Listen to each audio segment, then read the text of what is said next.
Hello guys, welcome to my mini blog. अनि स्वागत छ तपाईँहरूलाई मेरो मिनी ब्लगमा। अनि आज चाहिँ म बिहान बिहान फ्रेस भइसकेको थिएँ नुहाएर।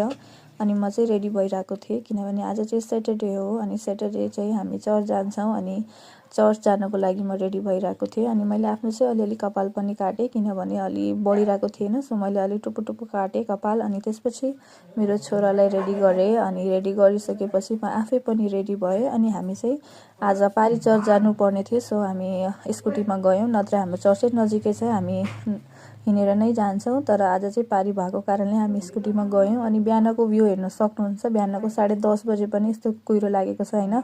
बिहान बेलुका चाहिँ अलिक चिसो हुन्छ, दिउँसो चाहिँ यति खासै हुँदैन। तपाईँहरूको त्यहाँ चाहिँ कस्तो छ जाडो? अनि हामीले चाहिँ सङ्गति गऱ्यौँ। अनि सङ्गति गरिसकेपछि चियाहरू पियौँ, चिया बिस्कुटहरू। अनि यहाँ चाहिँ सबै नानी बाबुहरू हेर्न सक्नुहुन्छ होइन, खेलिरहेको थियो।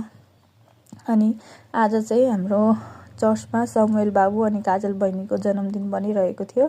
अनि क्रिसमस पनि नजिकै आइरहेको छ। त्यो डेकोरेसन हेर्न सक्नुहुन्छ। अलिअलि हाम्रो चर्चमा डेकोरेट पनि गरिएको थियो। अनि त्यसपछि हामी 3जना परिवारहरू गयौँ घरतर्फ। अनि घर गएर हामीले चाहिँ एक बाटा चटपटे बनायौँ। अनि मैले चाहिँ चम्मच छैन भन्दाखेरि उहाँले चाहिँ यत्रो हात छ त अनि यसले खानु भनेर भन्दै हुनुहुन्थ्यो कि मलाई। अनि हामी सबैले खाइरहेको थियौँ। अनि एकदम पिरो भइरहेको थियो होइन। उहाँलाई चाहिँ यति पिरो भएर पनि अझै हेर्नु न खोर्सानी टोकेको।